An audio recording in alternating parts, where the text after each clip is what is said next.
नमस्कार, हर खबर हरियाणा देख रहे हैं आप। मैं हूं आपके साथ भावना त्रिपाठी। नरेला विधानसभा क्षेत्र में एक जनसभा को संबोधित करते हुए हरियाणा के मुख्यमंत्री नायब सिंह सैनी ने अरविंद केजरीवाल के बयान पर पलटवार किया। उन्होंने कहा कि अरविंद केजरीवाल ने कहा कि यमुना में हरियाणा से पानी आता है और उन्होंने यमुना में जहर मिला दिया है। कहा कि जब हमारे इंजीनियरों को पता चला तो उन्होंने पानी को रोक दिया और इसी को लेकर मुख्यमंत्री नायब सिंह सैनी ने तीखा पलटवार भी किया।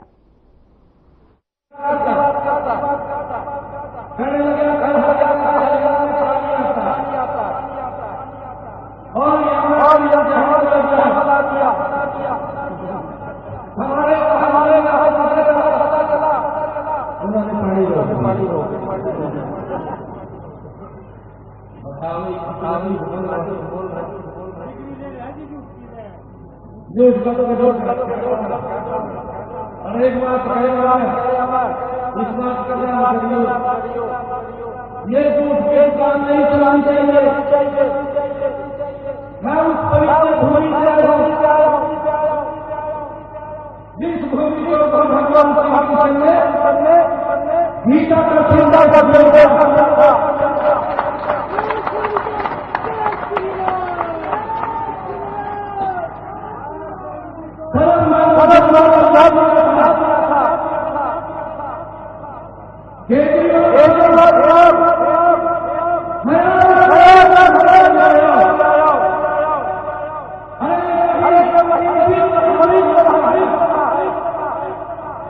जिस यमुना के अंदर एक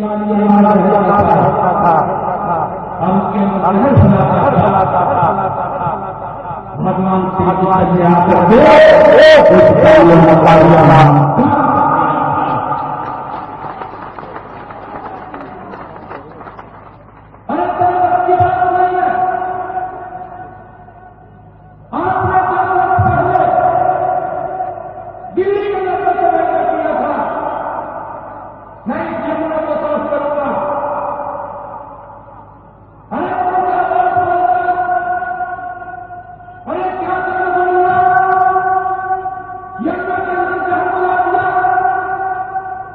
तेरा जन्म हरियाणा की पवित्र माटी के अंदर हुआ है, तुमने तो उसको भी कलंकित कर दिया है। अरे हरियाणा का कौन ऐसा व्यक्ति है जो यमुना के अंदर पानी में जहर मिला कर दिया? अरे हमने तो पानी की दिक्कत नहीं आएगी, हम क्यों चाहेंगे ये पानी रुके? परंतु हमारे हरियाणा का एक मुद्दा जानता है, इनकी सरकार पंजाब में है, मेरे किसानों का पानी रोक रखा है, ये पूरा हरियाणा जानता है, दिल्ली भी जानता है, परंतु ये बात बोल रहा है। यमुना में गंदगी को लेकर उठे बवाल के बीच अब बीजेपी राज्यसभा सांसद किरण चौधरी ने भी अपनी प्रतिक्रिया दी। बता दें कि राज्यसभा सांसद किरण चौधरी ने आम आदमी पार्टी प्रमुख अरविंद केजरीवाल पर जमकर निशाना साधा। किरण ने कहा कि केजरीवाल लोगों को गुमराह कर रहे हैं, हार के डर से अराजकता फैलाने वाले बयान दे रहे हैं। हरियाणा अपने हिस्से का पानी सही दे रहा है, लेकिन दिल्ली में सीवरेज और गंदगी यमुना में डाली जा रही है। उन्होंने कहा कि केजरीवाल ने यमुना सफाई का वादा किया था, लेकिन दिल्ली के 37 में से सिर्फ 17 ट्रीटमेंट प्लांट ही चल रहे हैं। उन्होंने कहा कि यमुना की दुर्दशा के लिए दिल्ली सरकार की नाकामी को दिखाता है। अपनी विफलता छुपाने के लिए हरियाणा पर झूठे आरोप लगाना बेहद शर्मनाक बताया।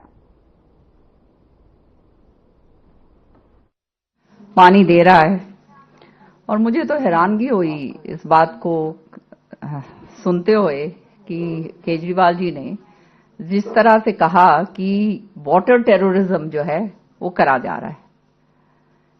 एक व्यक्ति जो इतने चीफ मिनिस्ट्री के पद के ऊपर जो रहे हुए हैं, वो ऐसी बात जब करते हैं, इतनी गैर जिम्मेदारी बात, ये तो बहुत ही जबरदस्त दुर्भाग्य की बात है। मैं तो कहूंगी, जहां तक हरियाणा का सवाल है, हरियाणा अपने हिस्से का पानी जो उसका बीओडी लेवल है वो बिल्कुल सही, कोई भी जाके उसको टेस्ट कर सकता है।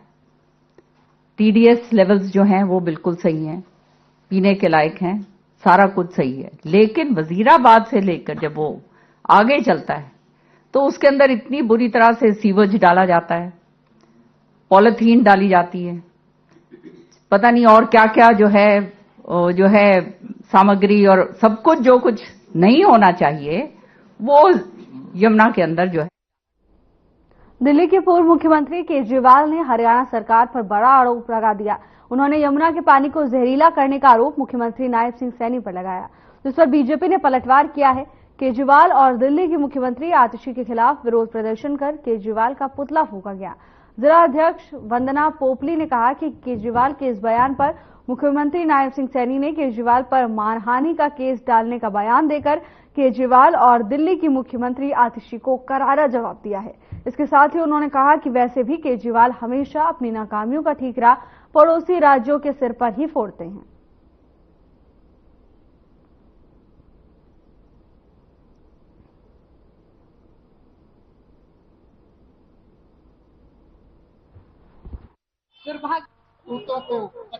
देखिए, जिस प्रकार से दिल्ली के मुख्यमंत्री ने सीधा सीधा आरोप लगाया है हरियाणा की सरकार पर, हरियाणा के मुख्यमंत्री पर कि यमुना से जहरीला पानी जो है यमुना में जहर मिला दिया गया है, मुझे लगता है बहुत दुर्भाग्यपूर्ण है। अपने आप को वो हरियाणा का बेटा कहते हैं, लेकिन हरियाणा पर जिस प्रकार से लगातार आरोप लगाते रहे हैं तो ये बता देता है कि उनकी जो नीयत है वो किस प्रकार की है।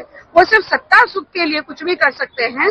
आज जब समय आ गया है कि 10 साल के बाद दिल्ली की जनता उनसे जवाब मांग रही है, तो जवाब उनके पास मिल नहीं रहा। जब आए थे तो बोलकर आए थे कि मैं जी यमुना को साफ कर दूंगा, लेकिन आज जब सफाई नहीं हो रही तो कहीं ना कहीं ठीकरा फोड़ने की कवायद है।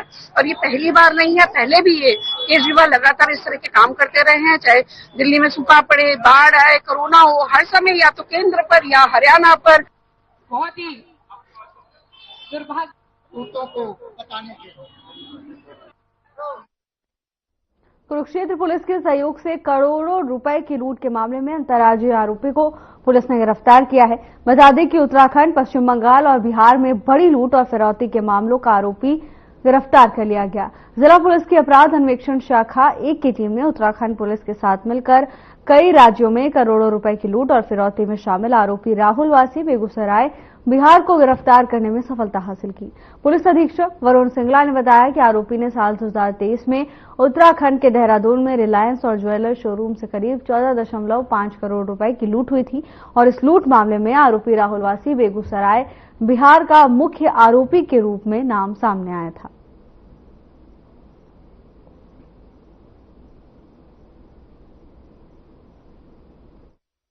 हमारी CIA 1 और देहरादून की टीम के द्वारा आज संयुक्त रूप से ज्वाइंट ऑपरेशन में एक बड़ी सफलता हासिल की है, जिसमें 2 लाख रुपए का इनामी बदमाश जो है, जो कि कई मामलों में वांछित था, जिसको आज यहाँ अमीन रोड के नजदीक आज रेड करके दोपहर में पकड़ा गया है। यह आरोपी मुख्य रूप से मुकदमा नंबर 520/2023 का था, जिसमें कि एक रिलायंस ज्वेलरी के शोरूम पे 14.5 करोड़ रुपए की लूट हुई थी, उसमें यह वांछित था। इसमें इनके अन्य गैंग मेंबर पकड़े जा चुके हैं। यह वांछित था और यह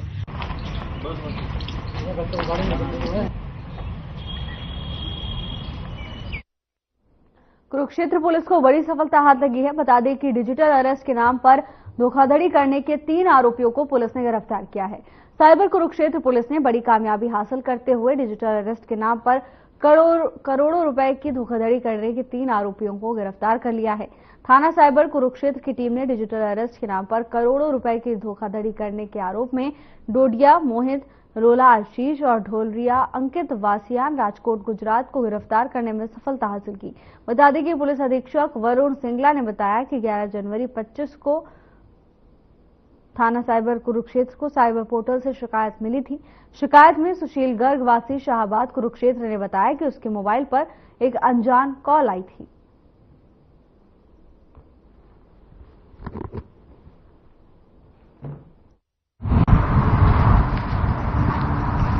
ये 11 जनवरी को एक डिजिटल अरेस्ट की घटना रिपोर्ट हुई थी, जिसमें लगभग 1 करोड़ 30 लाख रुपया जो है वो एक व्यक्ति के साथ डिजिटल अरेस्ट करके ठगा गया था, जिसके अंदर हमने तकनीकी जांच करने उपरांत पुलिस को डिस्ट्रिक्ट पुलिस साइबर पुलिस जो कुरुक्षेत्र है उसको सफलता हासिल हुई है और हमने 3 अपराधियों को पकड़ा है, जिसको राजकोट से हमने पकड़ा है और आगे हमारी इसके अंदर जांच जारी है। प्रथम दृष्टया ये सामने आया है कि ये लोग जो हैं मल्टीपल करंट अकाउंट्स जो हैं वो हायर करते हैं ये, और एक गिरोह बनाकर और मल्टीपल अलग अलग स्टेट्स के जो करंट अकाउंट्स होते हैं, ताकि पुलिस को इन्वेस्टिगेट करने में दिक्कत आए, अलग अलग स्टेट्स के करंट अकाउंट्स में पैसा ये ट्रांसफर करते हैं। Multiple transactions, hundreds of transactions, आगे उसको मल्टीपल लेयर्स पे पैसे को कन्वर्ट करते हैं।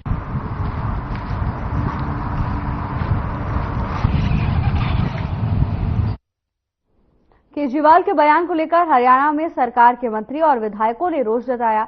आपको बता दें कि पंचकुला के सेक्टर 5 के बेला विस्टा चौक पर मंत्रियों और विधायकों ने प्रदर्शन किया, जिसमें हजारों की संख्या में कार्यकर्ता और समर्थक वहां मौजूद रहे। इस दौरान कार्यकर्ताओं ने आप सुप्रीमो केजरीवाल और सीएम आतिशी का पुतला भी जलाया। इस मौके पर कैबिनेट मंत्री विपुल गोयल, रणवीर गंगवा, विधायक युगेंद्र राणा, तेजपाल तंवर, कपूर वाल्मीकि, राजकुमार शैपन, पवन खरखौदा, हरिंद्र कुमार समेत कई विधायक और बीजेपी नेता मौजूद रहे।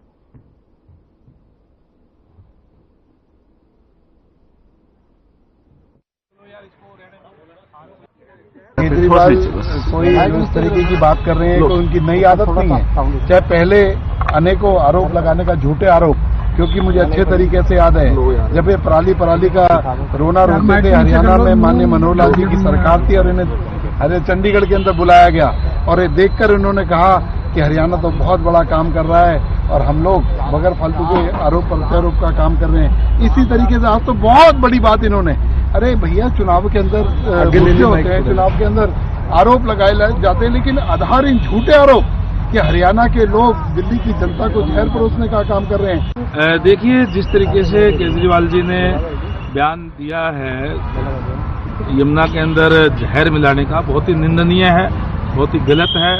जहां हम नदियों की पूजा करते हैं, नदियों को अपनी माता मानते हैं और उन्होंने इस तरीके का बयान देने का काम किया, उसकी कड़े शब्दों के अंदर हम निंदा करते हैं। और जो केजरीवाल जी जिस करप्शन के खिलाफ जो उनकी पार्टी का गठन हुआ, दिल्ली के लोगों ने सोचा था कि कुछ अलग हट करके ये करेंगे, आज वो खुद करप्शन के अंदर लिप्त है।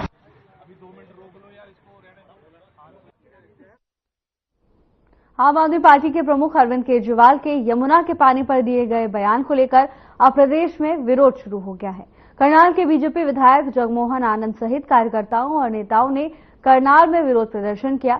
जिले भर से कार्यकर्ता बीजेपी कार्यालय कर्णकमल में इकट्ठा हुए, जिसके बाद तमाम बीजेपी कार्यकर्ताओं ने वाल्मीकि चौक पहुंचकर केजरीवाल और दिल्ली के मुख्यमंत्री के पुतले दहन किए और रोष स्वरूप नारे लगाए।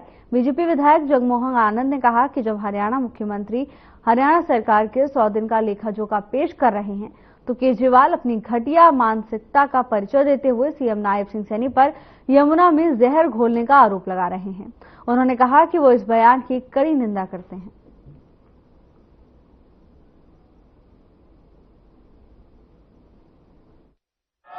करनाल के वाल्मीकि चौक पर आम आदमी पार्टी के तथाकथित स्वयंभू केजरीवाल और आतिशी का आज हमने पुतला फूका है वाल्मीकि चौक पर।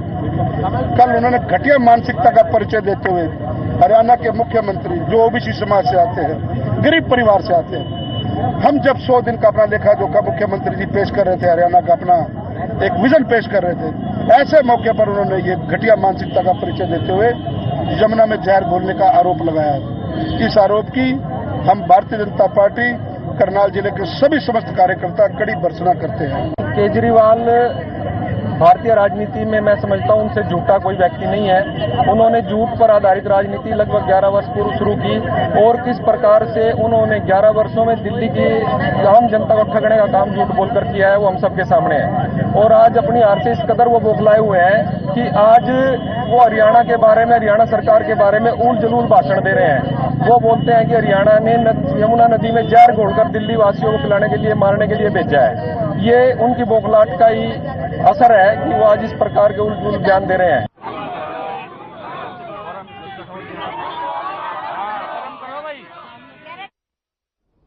हरियाणा में फरीदाबाद के तिगांव विधानसभा से पूर्व विधायक और पूर्व सीएम भूपेंद्र सिंह हुड्डा के करीबी रहे ललित नागर ने पलवल के हथीन में बीजेपी नेताओं के साथ मंच साझा कर सबको चौंका दिया, लेकिन केंद्रीय मंत्री मनोहर लाल ने हालचाल पूछकर उन पर तंज कसा।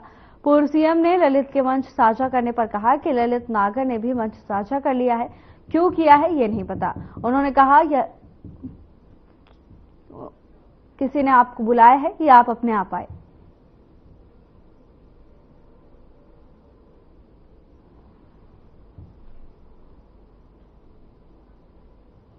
हरियाणा के ऊर्जा, परिवहन और श्रम मंत्री अनिल विज ने अवैध कॉलोनियों को लेकर जिला नगर योजनाकार यानी डीटीपी अंबाला को सख्त निर्देश जारी किए और ड्रोन सर्वे कराकर सख्त कार्रवाई करने के निर्देश भी दिए हैं। बात यह है, जब जहाज ही डूब चुका तो कोई आ गए। आम आदमी पार्टी का जहाज तो डूब चुका दिल्ली में, अब कोई उसको बचा नहीं सकता। जो इंडिया अलायंस है उसमें एक बार फिर तोड़फोड़ जो है वो नजर आ रही है। इंडिया अलायंस कभी था ही नहीं, इनका कभी आपस में तालमेल हुआ ही नहीं। हमने भी एनडीए की सरकार चलाई, म्यूचुअल अंडरस्टैंडिंग से चलाई, इनकी कभी म्यूचुअल अंडरस्टैंडिंग नहीं थी। पंजाब में आप पार्टी अकेला लड़ती है, कांग्रेस को कहती है कांग्रेस गलत है, कांग्रेस ने देश को बर्बाद कर दिया, और किसी दूसरे प्रदेश में कांग्रेस के साथ मिलकर चुनाव लड़ती है। कांग्रेस भी यही करती है। कांग्रेस ने हिमाचल में चुनाव लड़ा तो आप पार्टी को कहा भी गंदी पार्टी है, और कहीं पर ये उनके साथ मिलकर लड़ते हैं। इनका कोई इंडी और इंडी शब्द को अगर आप देखो, ये जुड़ा हुआ नहीं है आपस में। ये I.D.I.A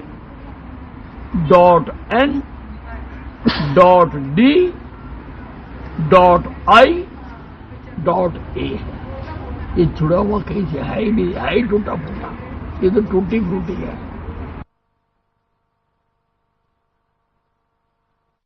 हरियाणा के ऊर्जा, परिवहन और श्रम मंत्री अनिल विज ने कांग्रेस के राष्ट्रीय अध्यक्ष मल्लिकार्जुन खड़गे द्वारा गंगा में डुबकी लगाने से गरीबी दूर नहीं होगी पर कड़ी प्रतिक्रिया दी। उन्होंने कहा कि उन्होंने बीजेपी नेताओं के महाकुंभ में डुबकी लगाने पर तंज कसा और खड़गे पूरे हिंदू समाज का अपमान किया है। इसके लिए उन्हें कान पकड़कर सारे हिंदू समाज से माफी मांगनी चाहिए, ऐसी मांग अनिल विज की ओर से की गई है। अपने झूठे वादों से इस देश के वातावरण में जहर घोल रहे हैं। 10 साल तुम्हारा राजा दिल्ली में रह गया, तुम यमुना साफ नहीं कर सके और दूसरों पर दोषारोपण करते हैं। यमुना जहां से दिल्ली में प्रवेश करती है, आप इंडिपेंडेंट साइंटिस्ट ले आओ, सारा मीडिया ले आओ, वहां का बीओडी चेक कर लो, और दिल्ली में जाने के बाद ओखला का बीओडी चेक कर लो। अब वो जो बड़ा है, वो जो दिल्ली का गंद है, वो तो हमने साफ नहीं करना, वो तो केजरीवाल ने साफ करना, जो इसने नहीं किया। और बेमतलब ये अपने जो नाकामयाबियां हैं उनको दूसरों पर डालने का प्रयास करते हैं। हरियाणा के 2 आईएएस अधिकारियों को केंद्र में ज्वाइंट सेक्रेटरी पद पर इम्पैनल्ड होने की खबर सामने आई। बता दें कि आईएएस के एम पांडुरंग और आईएएस चंद्रशेखर खरे ज्वाइंट सेक्रेटरी या इसके इक्वल पद के लिए केंद्र में इम्पैनल्ड हो गए हैं।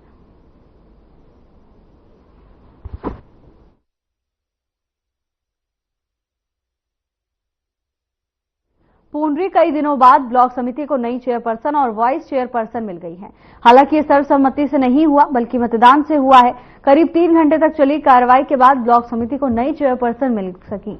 इस प्रक्रिया को पूरा करवाने के लिए जिला परिषद की डिप्टी सीईओ ऋतु लाठर चुनाव अधिकारी के रूप में वहां मौजूद थी और हल्का विधायक सतपाल जांबा भी विशेष रूप से यहां पर मौजूद थी। कयास लगाए जा रहे थे कि नई चेयरपर्सन का चुनाव हल्का विधायक सर्वसम्मति से करवा देंगे, लेकिन ऐसा हुआ नहीं। नई चेयरपर्सन के लिए 2 नामांकन भरे गए, जिसमें से वार्ड नंबर 16 से सुषमा देवी पत्नी राजेश कुमार और वार्ड नंबर 8 से महेंद्रो देवी पत्नी अशोक सांझ के नाम शामिल थे। पत्रकारों से बातचीत करते हुए अधिकारी और जिला परिषद की डिप्टी सीईओ ऋतु लाठर ने बताया कि पूरी प्रक्रिया में ब्लॉक समिति के 26 मतों में से सुषमा देवी को 20 मत मिले, जबकि 1 मत नोटा पर दिया गया। 20 मतों में से वार्ड नंबर 16 की सुषमा देवी चेयरपर्सन बनी और वार्ड नंबर 15 की आरती पुत्री शमशेर सिंह बागल सर्वसम्मति से वाइस चेयरपर्सन चुनी गई। चेयरमैन और वाइस चेयरमैन का आज इलेक्शन हुआ है। वाइस चेयरमैन के पद पे आरती जी वाइस चेयरमैन निर्वाचित हुई हैं, जिनको सर्वसम्मति से उपस्थित सभी सदस्यों द्वारा सर्वसम्मति से वाइस चेयरमैन बनाया गया और चेयरमैन पद के लिए 2 नॉमिनेशन आए थे, जिनमें ईवीएम के थ्रू वोटिंग हुई है। वोटिंग के बाद 1 नोटा को 5 गए हैं महेंद्रो जी को वोट और 20 वोट मिले हैं सुषमा जी को। सुषमा जी को सबसे ज्यादा वोट मिलने की वजह से वो चेयरमैन वाइस चेयरमैन के पद पर निर्वाचित हो चुकी है। ये दोबारा चुनाव हुए हैं तो कितने दिन के लिए बाकी जो टर्म रहती है? अभी 3 साल की टर्म पेंडिंग है। तो कोई अनुपस्थित भी रहा के? नहीं, पूरे 26 हमारे वार्ड है, 26 के 26 सदस्य उपस्थित है।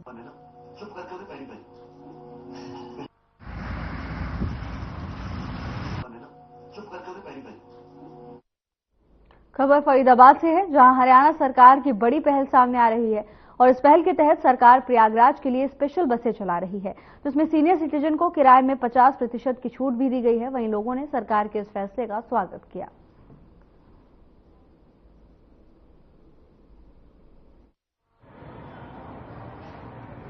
जो कुंभ मेला प्रयागराज में लगा हुआ है, इसके तहत हम जो है ना शुक्रवार से लगभग रोजाना एक गाड़ी भेज रहे थे, लेकिन रश ज्यादा होने की वजह से सोमवार मंगलवार जो है ना हमने बसें 3-3 भेजी हैं और इस लोगों का जो है ना जितनी भी सवारी आती है उसको मुताबिक जो है ना हम एडजस्ट कर देते हैं, अगर हमारी बस वहां से परमिट वाली आई हुई होती है तो। और इसके अतिरिक्त जो किराया है वो 944 रुपए रखा हुआ है हमने, और जो सरकार के द्वारा सुविधा दी गई है जैसे कि सीनियर सिटीजन को लिए सीनियर सिटीजन को हम जो है ना आधे किराए के ऊपर भेजते हैं, और जिनका हैप्पी कार्ड है। अभी जैसा सुनने में आया है कि हरियाणा सरकार द्वारा हमारे मुख्यमंत्री माननीय श्री नायब सिंह सैनी जी के द्वारा जो है कुंभ का मेला जो आज पूरे विश्व में प्रख्यात है, बहुत सालों बाद लगा है, और उसके लिए उन्होंने एक सेवा शुरू की है हरियाणा रोडवेज के थ्रू के बसों के माध्यम से जो शहर के यात्री हैं सभी शहरों से ये सुविधाएं शुरू हो रही है। खुशी की और गर्व की बात है कि हमारे शहर बल्लभगढ़ से भी ये सुविधा शुरू हो रही है, तो हमें इस चीज की बहुत खुशी है। और उसकी जानकारी मैं आपको देते हुए बताऊंगा कि सुबह बल्लभगढ़ से पहली बस जो है वो 8:30 बजे और दूसरी बस आधे घंटे के अंतराल पे 9 बजे यहां से निकलेगी।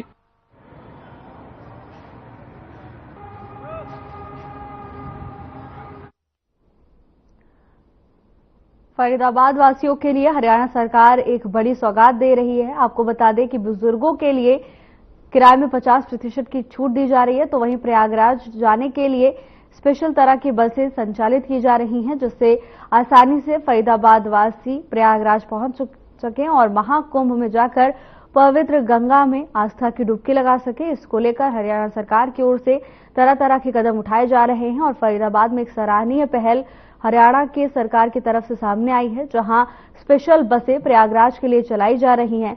सबसे खास बात यह है कि बुजुर्गों के लिए विशेष प्रबंध किए गए हैं। बुजुर्गों को किराए में लगभग 50% की छूट सरकार की ओर से दी जा रही है, तो किफायती दामों में बुजुर्ग सभी सुविधाओं के साथ आसानी से प्रयागराज पहुंच सकते हैं और प्रयाग में जाकर वो महाकुंभ में पहुंचकर आस्था की डुबकी लगा सकते हैं।